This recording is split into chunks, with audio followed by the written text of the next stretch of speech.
नमस्कार दोस्तों, लेकर हाजिर हैं एक बार फिर physics in finger tips with Lalit Chaturvedi. आज हम थोड़ा अध्ययन करेंगे क्लास 12th की फिजिक्स पे। Class 12th, effect of temperature on resistances, ताप का प्रभाव, प्रतिरोधों पर ताप का प्रभाव।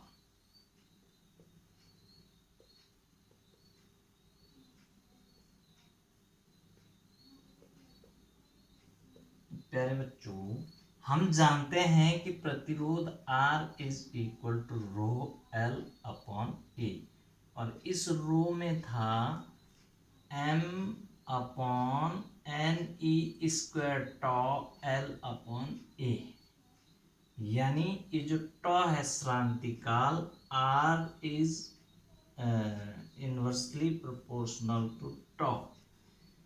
टॉ यानी श्रांतिकाल के व्युत्क्रमानुपाती होता है। अब आते हैं, कोई वायर है हमारे पास और एक इलेक्ट्रॉन एक सिरे से, यहाँ से इलेक्ट्रॉन गति करना शुरू करता है, तो यहाँ पर एक आयन आता है, फिर एक दूसरा आयन आता है।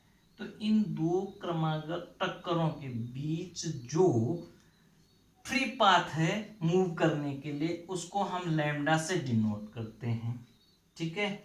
और इसकी जो एवरेज वेलोसिटी मान लेते हैं वो VRMS मान लेते हैं, क्योंकि आपने क्लास 11th में पढ़ा था कि गैस के मॉलिक्यूल किसी कंटेनर के अंदर जो वेलोसिटी अचीव करते हैं एवरेज, उसको हम VRMS कहते हैं।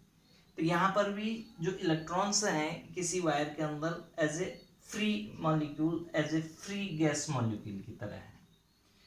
तो इस जैसे हम जानते हैं कि VRMS यानी distance, speed is equal to distance upon time, so tau is equal to lambda upon VRMS। thus we can say R is inversely proportional to VRMS upon lambda, है ना। टॉ का रेसिप्रोकल हो गया VRMS upon lambda. Thus we can say R is directly proportional to VRMS, और R is directly proportional to square root of temperature, because VRMS आपने class 11th में पढ़ा था कि √T परम ताप के वर्गमूल के अनुक्रमानुपाती होता है वेग। इस प्रकार हम देख रहे हैं कि ताप के बढ़ने पर किसी धातु में अगर हम ताप बढ़ाते हैं तो उसका प्रतिरोध बढ़ जाता है। क्यों?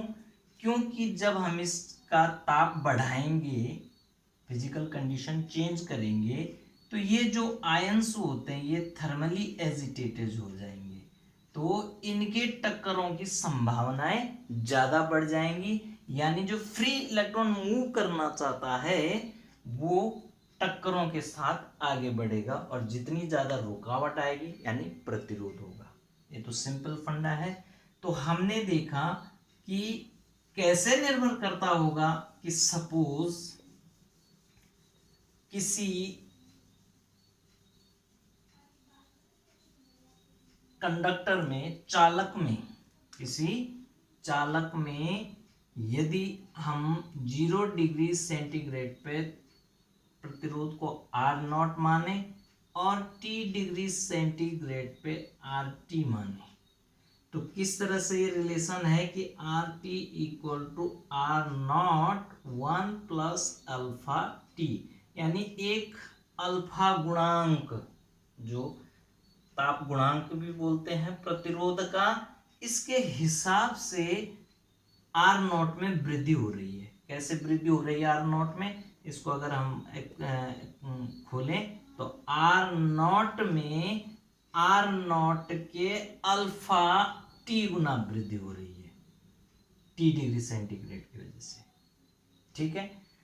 अब इसमें हमने प्रयोगों पर आधारित देखा कि बहुत सारी धातुओं में R0 1 प्लस अल्फा की वैल्यू 1/273 के लगभग होता है।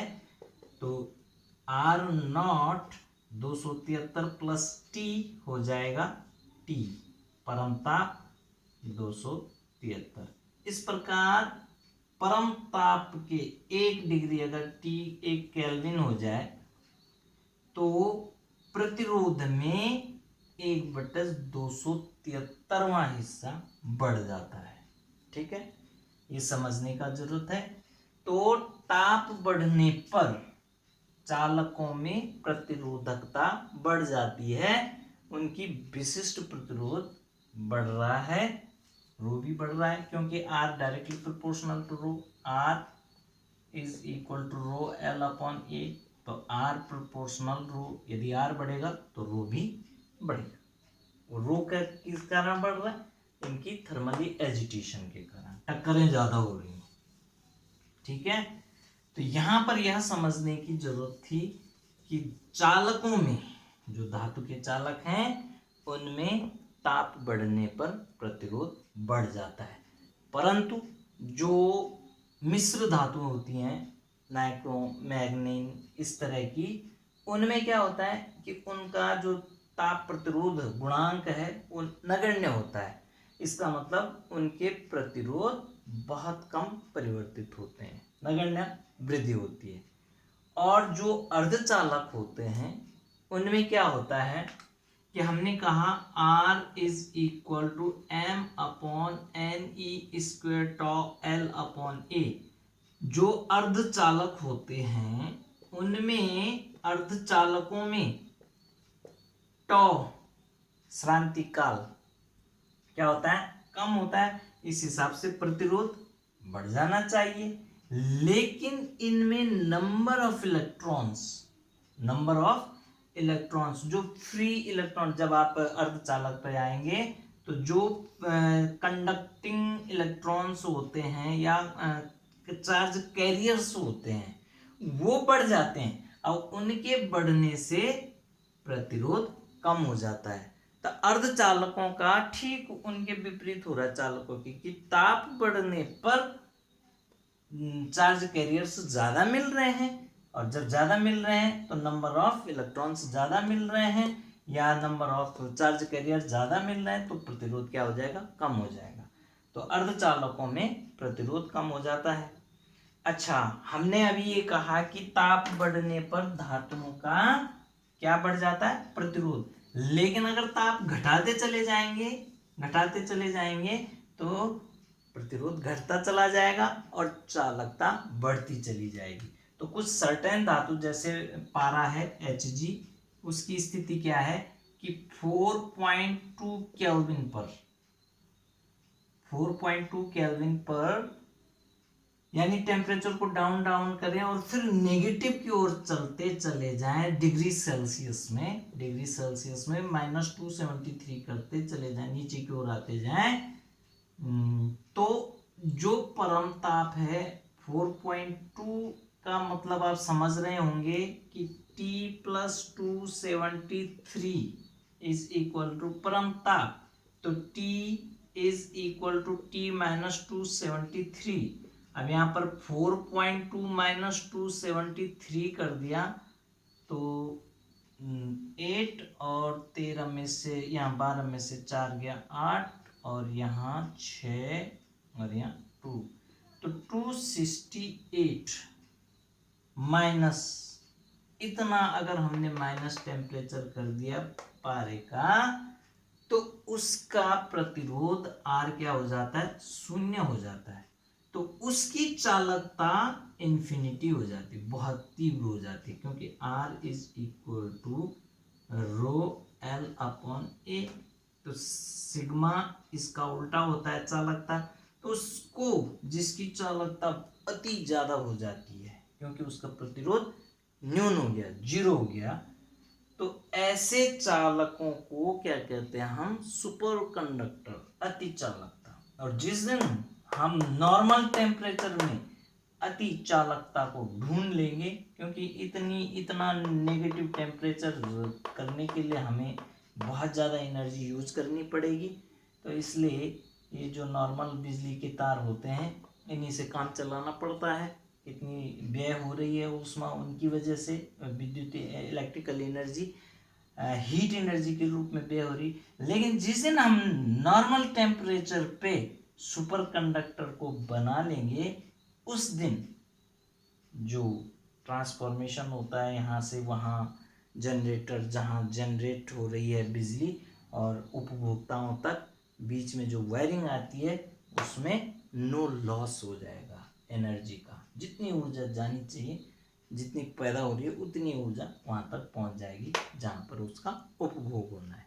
तो आज की डेट में एक तरह से ये भी काम है जो अभी सर्च करना है कि एट नॉर्मल टेम्परेचर हम सुपर कंडक्टर कैसे बना सकते हैं।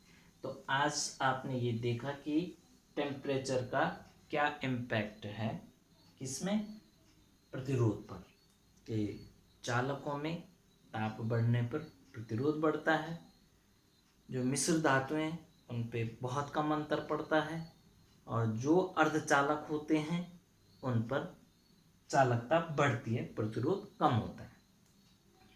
और उसका फंडामेंटली आपने समझ भी लिया क्यों होता है। अब आते हैं, एक आता है कार्बन रजिस्टर्स। कार्बन रजिस्टर यानी जो आजकल आप अपने कई इक्विपमेंट्स में देखते होंगे, एक ट्यूब सी होती है और उस ट्यूब पे पट्टियां होती हैं डिफरेंट कलर की।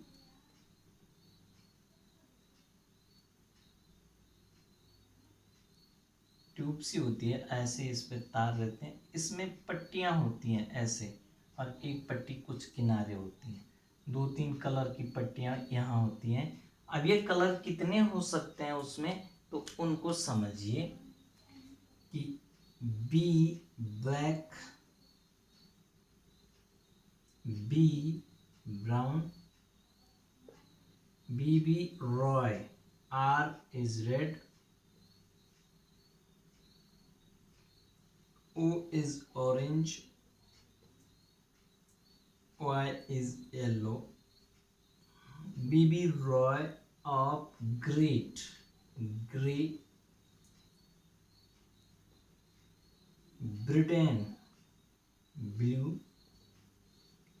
BB Roy of Great Britain has very violet, good green, wife. BB Roy of Great Britain has very good wife, white.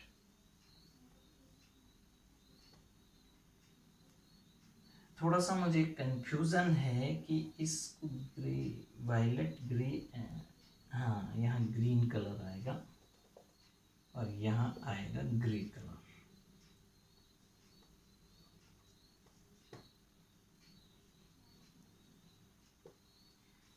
तो इसको हम इस तरह से पढ़ते हैं, BB Roy of Great Britain has very good wife. तो इसको मैं नेक्स्ट वीडियो में और क्लियर करूंगा। आज काफ़ी है इतना कि आपने रेजिस्टेंस का इम्पैक्ट पढ़ा। अभी कार्बन रेजिस्टेंस के मेरे यहाँ पे कलर्ड वो डालूंगा और फिर आपको एक्सप्लेन करूंगा। तो नेक्स्ट वीडियो ज़रूर देखिएगा जिसमें हम रेजिस्टेंस का और अच्छे से, और फिर पावर कंजम्पशन का और अच्छे से अध्ययन करेंगे। तो keep watching and share, like this and comment please.